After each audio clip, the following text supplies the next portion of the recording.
I want to start today with a really shocking story. One that honestly spirals into a much deeper look at the human mind, at what we choose to believe, and that razor-thin line between something that gives us comfort and something that leads to total catastrophe. So, let's just dive right in. So, picture this. A 29-year-old guy named Saurabh Rajput. He's a former merchant Navy officer, and he comes all the way home from London to Meerut just to celebrate his wife's birthday. I mean, what should have been a really happy occasion, right? But just a few hours later, he was dead. Murdered. By his wife, Muskan, and her lover. And the details that came out, they're just horrific. They drugged him, they killed him, and then they sealed his body inside a blue plastic drum with wet cement. They just left it there for 2 weeks. And while all this was happening, the two of them were posting smiling photos of themselves on a trip to the mountains. It's just unbelievable. But as the police started digging, this story took an even darker turn. See, this wasn't just a simple crime of passion. They found messages on Snapchat talking about black magic, about dark rituals. Some reports even claimed that parts of Saurabh's body were used in some kind of offering. It became pretty clear that this wasn't just about an affair. A twisted, blind faith had poisoned their minds and turned a husband into a sacrifice. And look, you might be tempted to think this is just some crazy one-off case, but it's not.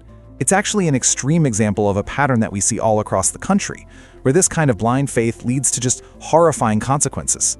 I mean, you probably remember that infamous case in Delhi, where an entire family, 11 people, died in a ritual that just went horribly wrong. Or get this staggering fact, between 2000 and 2016, over 2,500 people, most of them women, were killed because they were accused of witchcraft. Even in Kerala, a state with 96% literacy, 2 women were tortured and sacrificed, all to try and get rich. The list just goes on. And the common thread in all these awful tragedies? A blind, unquestioning faith. Now, it's really easy to just dismiss these stories, right? To say, oh, well, that's just something that happens in rural areas or with people who are uneducated. But here's where it gets really, really interesting. The data shows that superstitious beliefs are actually incredibly common among the most educated, most successful people in our society. So a survey was done on employees at 800 major corporations in India's biggest cities, and it found that a staggering 61% of them believe in some kind of superstition. You know, things like lucky charms, horoscopes, avoiding a black cat. And get this, 48% of them actually claim that these beliefs made them more productive. And this just highlights the paradox perfectly. A survey of over 1,000 scientists from India's top institutes, a quarter of them said they believe that some people, God-men, have special powers. 70% believe astrology should be taught in universities. We even see our top space scientists visiting temples to get blessings right before a major rocket launch.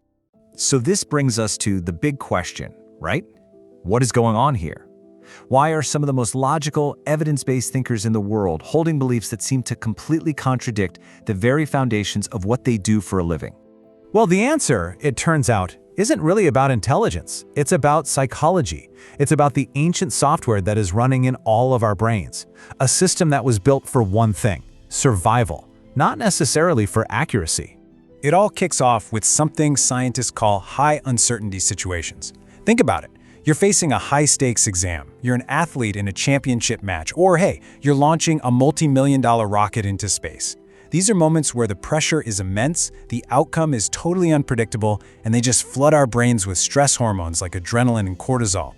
And in those moments, our brain defaults to its old-school survival mode, what we call fast thinking. This system is all about gut feelings, spotting patterns, and making super quick, instinctive decisions. It's all about speed over accuracy. Our more logical, analytical mode, slow thinking, is just too time-consuming when a split-second decision could mean life or death. Just think about our ancestors out on the savannah. If the bushes start rustling, you don't stop to analyze the wind speed. No, you assume it's a tiger and you run. You might be wrong 100 times, but that one time you're right, you survive. This wiring in our brain to find patterns and assume the worst, even when there's no evidence, is the very foundation of superstition. It's a feature, not a bug, of our survival software. So, if this is hardwired into all of us, where do you draw the line? I mean, what separates a harmless little ritual from a really dangerous delusion? It turns out that line is absolutely critical. Let's take a look at the tennis champion Rafael Nadal. He is famous for his super precise rituals, right? Like arranging his water bottles just so. But he says it's not superstition. For him, it's about creating order in his head. The ritual doesn't make him hit the ball any better, but what it does is calm his anxiety. It gives him a sense of comfort and control so that he can perform at his absolute peak. And that, right there, is the critical line. Successful people use belief and ritual as a psychological tool to manage the stress of these high uncertainty situations. It gives them comfort. But, and this is the key, they never, ever mistake that comfort for the actual cause of their success. They know success comes from skill, from practice, from hard work, and from science. The real danger zone is when people cross that line.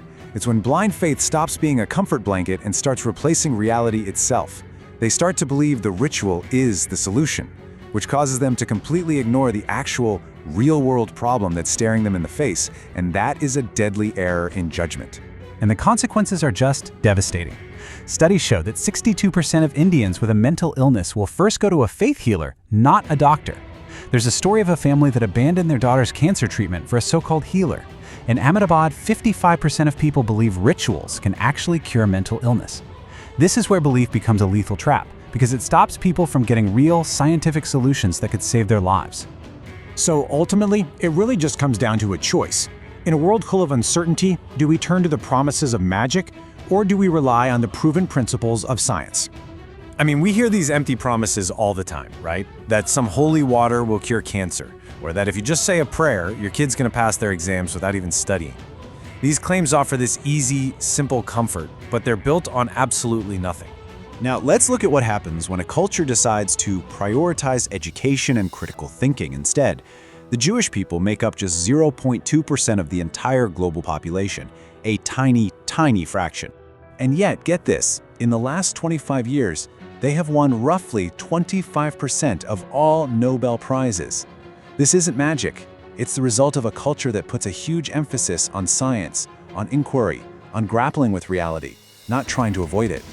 You know, I used to find comfort in my own little rituals during anxious times. I totally get it. But as I learned more about science and psychology, I found a new and honestly a much more powerful source of strength. Understanding the root cause of my problems and then taking evidence-based actions to actually solve them. The confidence that comes from understanding reality is just so much more resilient than the comfort that comes from avoiding it. So, here's the thought I want to leave you with. Belief can be an incredibly powerful tool. It can give you comfort, it can give you emotional strength. There is absolutely no denying that. But the most important question we always have to ask ourselves is this: does that belief help us engage with reality, or does it encourage us to hide from it?